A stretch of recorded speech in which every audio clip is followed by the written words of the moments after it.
Voidgloom can be one of the most difficult slayers, but in this guide, we will clearly lay out how to confidently defeat every tier of Voidgloom. And if you find this guide to be helpful, don't forget to subscribe and leave a like. Now before we begin, Voidgloom is a mid to late game slayer, so make sure that you have some decent skills. I recommend having at least skill average 30, but you can do some of the lower tiers with lower skills. Tier 1 should be pretty easy for you, and if not, then maybe you should wait off on Enderman Slayer and come back to it when you're ready. For the gear, you might be able to do it in Ender Armor, but if not, then get Shadow Assassin Armor with a Tarantula helmet.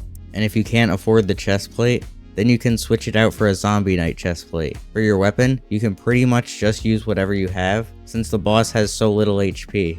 You can use an Enderman pet to take less damage from the Enderman and deal more damage to them. Or if you already have a decent damage or tanking pet, then you can just use it. And if you still cannot kill the tier 1 Voidgloom, then you can try using a Wand of Healing or Mending to regenerate extra health. Also make sure you have at least 100 magical power, and a good power stone selected. Now this tier of Voidgloom only has 2 different phases it can be in. Sometimes it'll just be in the normal damaging phase where you just need to deal as much damage to it as you can, and other times it'll be in the hits phase where you need to hit it as many times as you can. But while it's in the hits phase, it deals more damage to you for every second that it's still in the hits phase, so try and get the hits phase over with as fast as possible. For tier 2, you should have at least full Necron armor with the Tarantula helmet, and if you're struggling to survive with the Tarantula helmet, then you can switch it to the Reaper mask. Or if you have the money, then you can use a Warden helmet. Once you reach Enderman Slayer level 4 though, you can equip Final Destination armor. This armor will be much better than Necron armor because of all of its abilities. It costs 2 soul flow per 5 seconds while you're in combat and sneaking, but it gives you tons of strength, attack speed, normal speed, intelligence, ferocity, and more damage to Enderman. And the more Enderman you kill, it'll give you free defense. For your pet, you can either use a baby yeti or a blue whale, depending on how much strength you have. Or you can use an Enderman pet, but it should be at least rare or higher, and try to have it as high of a level as you can. But make sure that no matter what pet you choose, it has a dwarf turtle shellmet. Now tier 2 is significantly harder than tier 1, so you'll want either a Wand of Restoration or a Wand of Atonement, and you can either use a Radiant Power Orb or a Mana Flux for some extra buffs. You can also use summons, such as either Wither Specters or Tank Zombies, but generally summons are not needed for tier 2. Make sure you have a decent weapon such as a Livid Dagger, Shadow Fury, or if you have Enderman Slayer 3, then you can use a Void Edge Katana.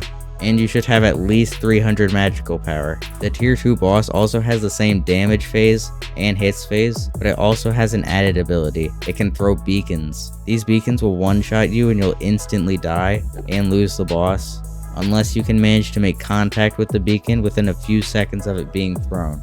And as you attack the boss, make sure that you're always slowly walking backwards, so that it can hit you as little as possible. For tier 3, you can either use full Final Destination, or if you want more damage, then use a Warden helmet, and if you're struggling to survive, then use a Reaper mask. For your weapon, use a Vorpal Katana, which is unlocked at Enderman Slayer level 5, and I also recommend having either a legendary or preferably a mythic Enderman pet. For your summons, I recommend using Tank Zombies from Master Mode Floor 3, and you can use any summoning item, but the Reaper Scythe is the best because it allows you to summon 3, but you can still use the other summoning items such as the Summoning Ring or the Necromancer's Sword if you don't have the money. For some extra healing items, have the Wand of Atonement, a Florid Zombie Sword, and either a Mana Flux or preferably an Overflux. I also recommend having at least 450 magical power, and have a good power stone such as Bloody or Itchy. Tier 3 adds in a new phase to the boss fight. For tier 3, there's still the default attacking phase, the hits phase, and the beacons, but now there's heads that also periodically spawn during the later stages of the boss fight. These heads will not be dealing very much damage in the beginning, but they can quickly stack up, so you need to make sure that you get rid of them quickly. The only way to get rid of them is by looking directly at them for a couple seconds. Also make sure that you always have your Mana Flux or Overflux placed down.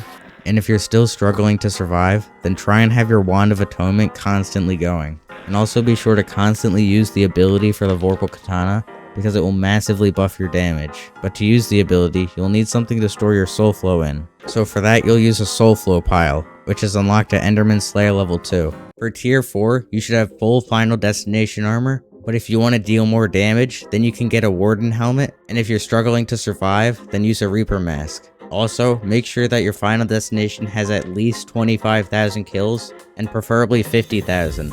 You can use the same summons as in tier 3, which are just tank zombies from Master Mode Floor 3. And for extra useful items, you'll need the Florid Zombie Sword, the Wand of Atonement, the Overflux or preferably the Plasma Flux, and the Endstone Sword, which consumes all of your mana, but in return you get a massive damage resistance buff, and you can get the Gloomlock Grimoire. Make sure your magical power is at least 600, but the higher the better. And now for your Power Stone, you want to try and get your crit damage and strength to be as close as possible. So if they're already close, then select Bloody. If you need a lot of crit damage, get Silky. If you need some crit damage, get Hurtful. And if you just need a little bit of crit damage, then get Itchy. Once you have your magical power, then you can set your tuning points to further equalize your strength and crit damage. So if you have more crit damage, then set your tuning points to strength, and if you have more strength, then set them to crit damage. Now for the different phases, you still have the normal damaging phase, the hits phase, the beacons, and the heads, but now there's also another phase which is the laser phase. While it's in the laser phase, it will emit lasers in 4 directions, and if one of the lasers hits you, then you lose 25% of your health, and you lose 12% of your healing for 90 seconds. So make sure to avoid these lasers by jumping out of the way of them. So to jump high enough, I recommend having a God Potion if you don't already have one. Make sure to always have your Overflux or your Plasma Flux down, use your Wand of Atonement constantly, and if you start to get low, then use your Florid Zombie Sword or the Gloomlock Grimoire. You can also use the Gloomlock Grimoire if you run low on mana, but make sure that you have enough health before you use it to regen your mana. For the Endstone Sword, make sure that you've just used all of your other mana costing abilities, such as the Atom Split ability and the Wand of Atonement, because remember, it will drain all of your mana. While you're fighting it, make sure that you never get too close to it, always be crouching and slowly walking backwards so you never make contact with it, and I also recommend doing it in third person, which makes it much easier to spot the beacons and the heads. This is not required, but it's also useful to have an aspect of the void for easily teleporting to the beacons. If you're going to be using a mage setup for tier 4, then for your armor, you can either use a full set of Final Destination, or 3/4 Storm Armor with Wither Goggles. If you go for the full Final Destination set, then make sure you have at least 25,000 kills. But for both sets, you'll want to have the helmet, leggings, and boots on Necrotic and the chest plate on Loving. Make sure the ultimate enchant is Wisdom 5, and have some pieces on Mana Vampire and some pieces on Hardened Mana. For your weapon, you'll need a Hyperion. Make sure it's Reforged as Heroic with the Ultimate Wise 5 enchant, and obviously you'll need all the scrolls. You'll also need a Florid Zombie Sword, Wand of Atonement, and you can either use Tank Zombie Souls or a Terminator for the hits phase. You need a Soul Whip with Mana Seal on it, and you can also have a Sapphire Power Scroll on it. You need either an Overflux or Plasma Flux Power Orb. For your pet, you can either use an Ender Dragon or Sheep, but an Ender Dragon will be much better.